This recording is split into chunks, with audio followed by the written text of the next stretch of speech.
আসসালামু আলাইকুম, কি অবস্থা? সবাই আসেনি ভালো টালা? সবাই ভালো থাকলে কিন্তু আমরা দেশবাসী ভালো নাই। অবশ্যই আমরা সবাই জানি গেছেন বাংলাদেশের মানুষ পুরো কুমিল্লা নোয়াখালী হইতে সব জায়গায় মনে করছে বন্যার অবস্থা খারাপ।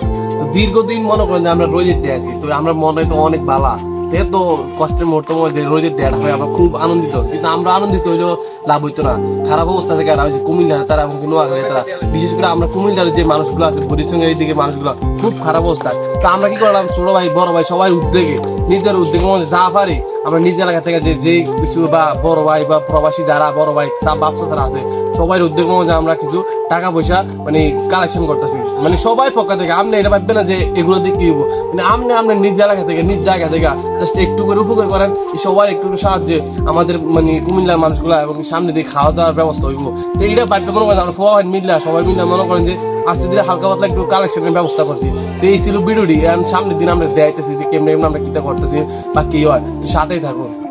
আমরা কিন্তু বলছিলাম যে যা কিছু পারে এটা নিয়ে আমরা সাহায্য করবো, যে বাচ্চা ছোট ভাই সহকারে সবাই মিললা আমরা কিন্তু যা করতেছি, যে যা পারতেছি টাকা পয়সা এবং কি চাল ডাল যা পারতেছি সেগুলো আমরা বিক্রি করে যা টাকা পাই এগুলো নিয়ে আমরা দেই সামনের দিকে আমরা ওইদিকে যাইতে পারি কিনা। আমরা এখন আমাদের চাচুর কাছে কিছু বক্তব্য শুনবো, চাচুর প্ল্যান কি এবং কি সামনের দিন কিভাবে আগাইতে পারে। তোমার এটা উদ্যোগটা কিসের জন্য? আসসালামু আলাইকুম, সবাইকে ধন্যবাদ। আমরা আসলে উদ্যোগ নিয়েছি যুব সমাজের দিকে, যে আমরা চাচ্ছি যে বন্যা দুর্গত এলাকা যারা অসুস্থ বা বন্যা কবলিত এলাকা আছে তাদের জন্য কিছু শুকনা খাবার এবং বিশুদ্ধ পানি সরবরাহ করার জন্য আমাদের এলাকা থেকে যথেষ্ট পরিমাণ সাহায্য সহযোগিতা কামনা করতেছি এবং সবাই করতেছি। তো আপনারা আমরা পাশে থাকবেন এই প্রত্যাশা করতেছি। সবশেষে কথা একটাই, আপনি আপনার জায়গা থেকে মনে করেন যে যা পারেন সাহায্য করেন, আর বিশেষ করে যে প্রবাসী বাইরে আছে যা পারেন আমরা কোন আমরা কাছে দিতে দেবো। আপনি আপনার জায়গা থেকে সব মিলিয়ে দিলে যে এমনি ফার্ন অবস্থা খারাপ, বহুত দিন পরে মনে রোদের অবস্থা দেখতেছি মনটা এমনি পুরপুরি ভাব বুঝলেন। ফুলান দিলে সালটা কাজ করতেছে কাম করে রাখে বুঝলেন।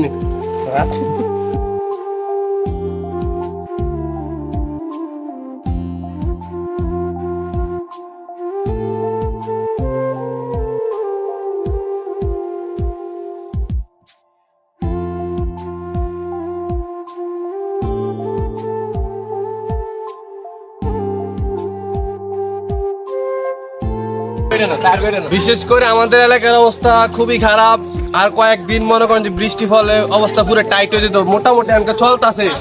আর এমনিতে বলতে হবে যে আমাদের এলাকার যে ধান ছাত্রের যে ধান গুলো আছে না এগুলোর মধ্যে নষ্টের দিকে। ওই যাই হোক সবাই দোয়া করবেন আমাদের জন্য।